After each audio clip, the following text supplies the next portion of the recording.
Karibuni kwenye maadhimisho ya wiki ya maziwa ya 28 hapa Morogoro. Kama mnavyofahamu, tumekuwa tukifanya maadhimisho haya na safari hii ni mara ya 28 tangu tulipoanza mwaka 97 hapa nchini. Lakini mkoa wa Morogoro kwa namna ya pekee umepata bahati ya kufanya maadhimisho haya mara mbili. Iko mikoa ambayo haijapata na tutakwenda huko. Tutafika Kigoma, tutafika Mtwara, tutafika kokote. Lengo letu ni kuhakikisha kwamba tunahimiza uwekezaji katika tasnia ya maziwa, tunahimiza unywaji wa maziwa, tunahimiza maendeleo endelevu ya tasnia ya maziwa. Pekee kabisa nitambue uwepo wa wadau wetu wa maendeleo. Shirika mojawapo ambalo limefanya kazi hiyo ya kuendeleza tasnia ya maziwa ni shirika letu la Heifer International kama linavyojulikana.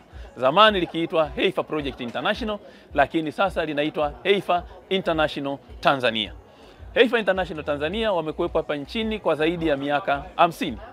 Wakifanya kazi nyingi, lakini kubwa zaidi wakifanya kazi katika tasnia yetu ya maziwa.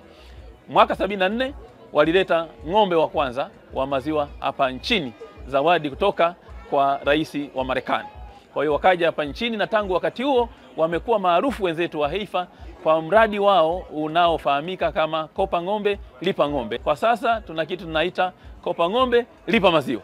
Kuna kitu kingine tunaita Pass on the Gift, pitisha zawadi kwa mtu mwingine. Kwa hiyo mpango huo umeongezeka na umekuwa mkubwa na umezaa watoto, mipango watoto. Kwa hiyo utaona namna ambavyo juhudi za Heifer zimesaidia sana tasnia ya maziwa kupata maendeleo. Tumetaja idadi ya ng'ombe kuongezeka. Miaka michache iliyopita tunazungumzia ng'ombe zero miaka ya 60, lakini sasa tunazungumza ng'ombe wa maziwa milioni 1.4. Unajua tunasema Tanzania ni nchi ya pili kwa wingi wa mifugo hapa Afrika. Tuna ng'ombe milioni 39. Lakini miongoni mwa hao ng'ombe wanaotambulika kama ng'ombe wa maziwa ni ng'ombe milioni 1.4 tu. Na miongoni mwa hawa ng'ombe, asilimia kubwa ya ng'ombe wameletwa na wenzetu wa Heifer, ndio wamekuwa wamashaji wakubwa kisha kwamba tunakuwa na uzalishaji mwingi wa maziwa. Heifer International imekuwepo nchini takriban miaka 50 iliyopita. Na katika kipindi hicho tulifanya mambo yafuatayo. Moja, tulihakikisha kuna kuwepo na upatikanaji wa ng'ombe bora hapa nchini. Tumesambaza takriban mitambo ipatayo 282,000 na hiyo imeleta mchango mkubwa sana kwenye idadi ya ng'ombe wa maziwa walioko hapa nchini takriban milioni 1.41. Lakini pia tumefanya kazi kubwa katika kuhakikisha kunakuwa na vituo vya kukusanya maziwa na kuhakikisha maziwa yanachakatwa kwa kushirikiana na wasindikaji. Na kwa Tanzania, ili kuhakikisha kwamba unaweza kupata maziwa ya kutosha, panakuwa na mifumo ya uzalishaji maziwa. Kwa hiyo Heifer ni kati ya waanzilishi wachache walioanzisha mfumo wa uzalishaji wa maziwa mdogo mdogo, au kwa lugha ya wenzetu wanaita small holding dairy farming, ambayo inachangia kwa kiasi kikubwa sana katika sekta ya maziwa, hasa katika sekta ile ya biashara.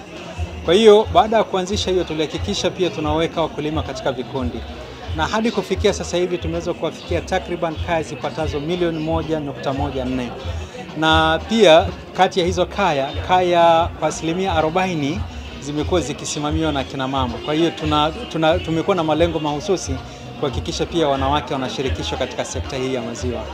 Lakini sasa katika kuhakikisha kwamba maziwa yanapatikana kwa mlaji, kwanza kuna changamoto zinazopelekea maziwa yasipatikane. Moja ni upatikanaji wa maziwa yenyewe, lakini kuyapata katika gharama nafuu na kuyapata katika mazingira bora. Sasa kuhakikisha maziwa yanapatikana, tumefanya kazi kubwa katika kuhakikisha tunaboresha kosafu za ng'ombe. Zaidi ya kusambaza mitamba, pia tumekuwa tukiimilisha ng'ombe wa maziwa hapa nchini. Lakini pia tumekuwa tukiwafundisha wafugaji wetu juu ya uzalishaji bora wa malisho ili kuweza kulisha mifugo yao na kuzalisha maziwa mengi zaidi, utunzaji wa mifugo na masuala mengine. Na katika hilo tumeona kwamba pia kulikuwa na changamoto ya kuwa na maafisa ugani wachache hapa nchini. Kwa hiyo Heifer yenyewe tu imeweza kuwasaidia vijana wapatao 1200 ambao wanatoa huduma mbalimbali kwa kushirikiana na wale maafisa ugani wa serikali. Lakini kwa upande wa pili, ili kuhakikisha maziwa yanakuwa na gharama nafuu, tumehakikisha kwamba maziwa hayo yanazalishwa katika mazingira ambayo mfugaji hatumii gharama kubwa, kwa kuhakikisha mahitaji yake yote ya msingi yanakuwepo, ikiwemo maji, malisho, huduma za afya na tiba, lakini pia kama nilivyosema awali, huduma za kuhimilisha au kuboresha kosafu. Ukifanya vyote hivyo, unaongeza ufanisi katika uzalishaji na unapunguza gharama za uzalishaji. Lakini kuhakikisha maziwa yanakusanywa, tumewaweka wafugaji katika vikundi. Tumetengeneza takriban vikundi vipatavyo 52,000 mpaka sasa hivi. Na kati ya hivyo vikundi, takriban vikundi 160 tayari vimesha kwenda kwenye hatua ya kuwa vyama vya ushirika.